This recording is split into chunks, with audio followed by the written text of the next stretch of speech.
अस्सलाम वालेकुम एवरीवन। तो अब हम बहुत इंपॉर्टेंट टॉपिक डिस्कस करने लगे हमारी कार्डियो में से, विच इज़ एक्यूट पेरिकार्डाइटिस या फिर कार्डिक टेम्पोनेट।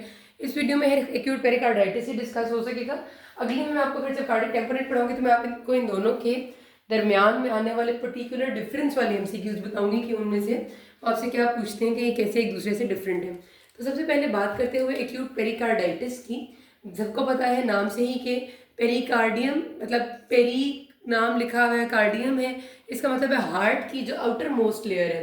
ये अगर आपका हार्ट है तो इसकी outer most layer is the pericardium. ठीक है, इस पेरिकार्डियम की अगर आइटिस यानी इन्फ्लेमेशन हो जाए तो उसको पेरिकार्डाइटिस कहते हैं, which is acute in nature. Chronic pericarditis कम ही आता है, एक्यूट पेरिकार्डाइटिस ज़्यादा आता है। और एक्यूट इसलिए कहते हैं क्योंकि उसका ड्यूरेशन 4 to 6 वीक्स के दरमियान का होता है, इससे ज़्यादा का नहीं होता। ठीक है, तो इसमें होगा क्या पैथोलॉजी, इसके पीछे क्या है कि it is an inflammation of the pericardium of the heart, usually of the 4 to 6 weeks duration. इसके दरमियान का होता है, वो 1 to 2 वीक्स का भी हो तो पेशेंट आपके पास प्रेजेंट कर देता है। और ये 4 to 6 वीक्स आपका एमसीक्यू आता है, इस वजह से आपने याद रखना है।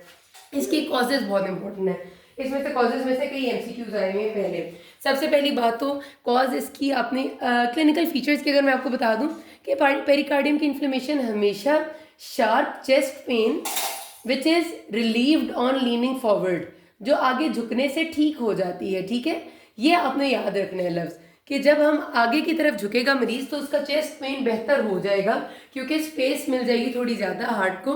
तो ये आपने याद रखना है कि इसका करेक्टरिस्टिक लफ्ज़ है जो आपके एमसीक्यू में आएगा कि patient presented 60 years old, 50 years old with acute chest pain which lasted for the last 2 weeks, which is relieved by sitting forwards.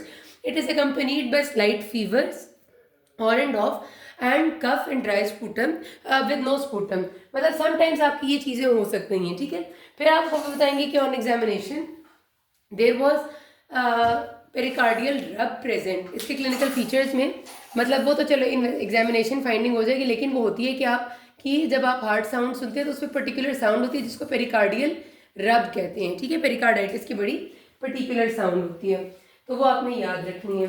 फिर हमारे पास अगली बात क्या आ जाएगी इसके बारे में, मैं आपको कहती कि इसके कॉजेज बहुत इंपॉर्टेंट है। कॉजेज इसलिए इंपॉर्टेंट है क्योंकि आपसे 99% एमसीक्यू में वो पूछते हैं, तो आपने ये बात नहीं भूलनी कि most important cause is viruses. ठीक है, जिसमें जो फैमिली है कॉक्सैकी वायरसेस वो सबसे ज़्यादा इंपॉर्टेंट है। जिस तरह आपसे वो अक्सर ही वायरल मेनिंजाइटिस की कॉज पूछते हैं, वायरल मेनिंजाइटिस में भी कॉक्सैकी ग्रुप ऑफ वायरसेस बहुत कॉमन बहुत इंपॉर्टेंट है। इसी तरह एंटेरोवायरसेस का जो कॉक्सैकी वायरस है ये पेरिकार्डाइटिस का भी मोस्ट कॉमन कॉज है, तो आपने इस बात को नहीं भूलना, ये सबसे ज़्यादा एमसीक्यू में आता है। दूसरी बहुत इंपॉर्टेंट चीज़ जो आपने कॉज में याद रखनी है वो यूरीमिया है। आपके पास एक एमसीक्यू आएगा इसी तरह से, सेंट्रल क्रशिंग चेस्ट पेन है, बार बार होती है, रिलीव बाय लीनिंग फॉरवर्ड है, और इस तरह की सारी वो डिटेल्स आपको बना के देंगे। लेकिन साथ उसके वो आपसे कहेंगे कि पेशेंट के लैब्स जब कराएं तो लैब्स में ये था, लैब में आपको ना यूरिया और क्रेट डिरेंज बता देंगे और कहेंगे हिस्ट्री में सीकेडी स्टेज 3 था, और अभी वो आपको यूरिया बता देंगे।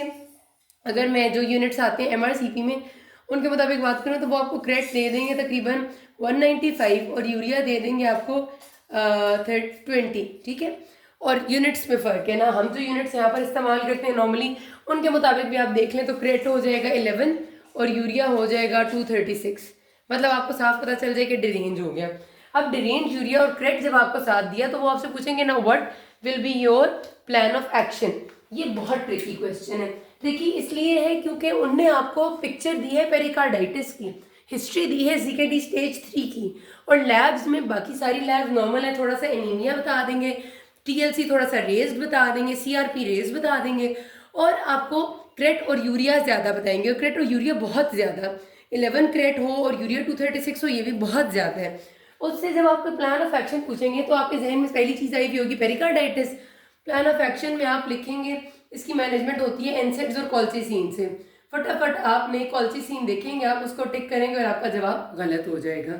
गलत इसलिए होगा क्योंकि इसका कॉज था यूरीमिया, पेशेंट को सीकेडी स्टेज 3 था, अब किसी भी वजह से उसका सीकेडी वर्सन हुआ, उसका क्रेट यूरिया बहुत ज़्यादा हुआ और उसने यूरीमिक पेरिकार्डाइटिस डेवलप किया।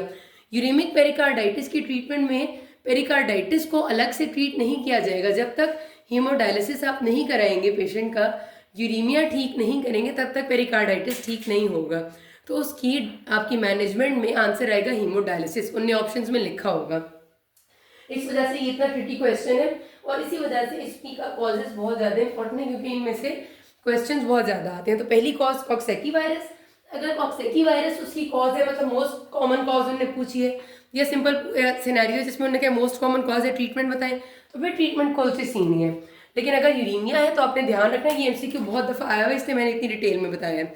अच्छा, मजीद अगर कॉजेज की बात करूँ तो ट्यूबरकुलोसिस बहुत कॉमन कॉज है, ठीक है, टीबी जिसको कहते हैं। देन अगली चीज़ आपने लाजमी जो याद रखनी है वो है कुछ मेलिग्नेंसीज, मतलब मेलिग्नेंसी भी कभी कभार एसोसिएटेड हो सकती है। कुछ आपकी ऑटोइम्यून डिजीजेज जिसमें एसएलई आ जाएगी। हाइपोथायरॉयडिज्म को नहीं भूलना।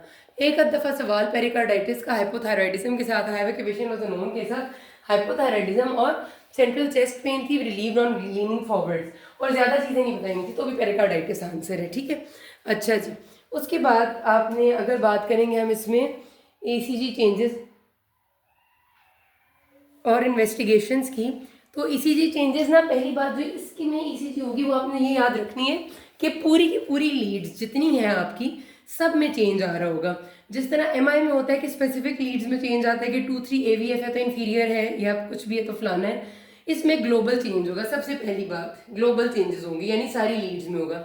और क्या सबसे कॉमन चेंज, कॉमन तो मैं नहीं कहूँगी, लेकिन एक जो प्रोमिनेंट चेंज होता है वो marked saddle shape ST elevation, ST segment elevated होगा, सारी लीड्स में होगा। और सैडल शेप का मतलब कि सैडल ऐसी शक्ल का होता है, तो इस तरह का एसटी सेगमेंट एलिवेटेड होगा, ठीक है।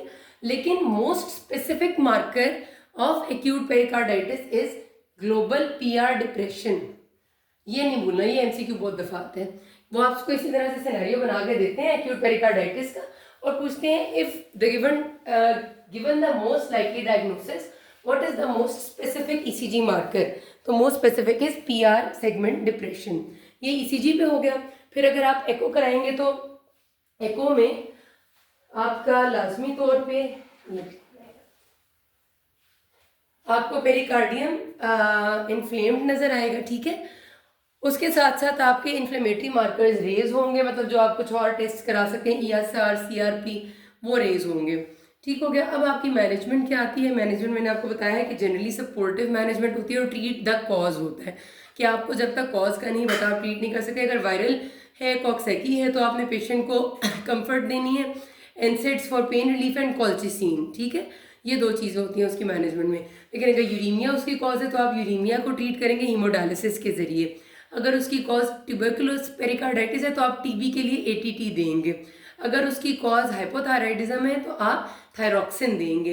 तो आपने सिनेरियो गौर से पढ़ना है कि सिर्फ पेरिकार्डाइटिस सोच के डायरेक्ट कॉल्चिसिन पे भाग नहीं जाना, कॉज को देखिए। पेरिकार्डाइटिस की मैनेजमेंट में first line is to treat the cause, then supportively IV fluids देंगे, एनसेट्स देंगे, कॉल्चिसिन देंगे, टेम्परेचर है तो साथ उसके एंटीपायरेटिक्स दे सकते हैं। ये याद रखिएगा, अगर पेशेंट को फीवर नहीं है और कोई एडवर्स साइंस नहीं है तो आउट पेशेंट के तौर पे ही मैनेज होता है। लेकिन अगर फीवर है, ज़्यादा दर्द है और सिक लुकिंग है तो फिर हम उसको इन पेशेंट मैनेज करते हैं। ये भी आपका एमसीक्यू आया हुआ है। यहाँ पे बात खत्म करते हैं। किसी कोई मसला you can ask me. Thank you.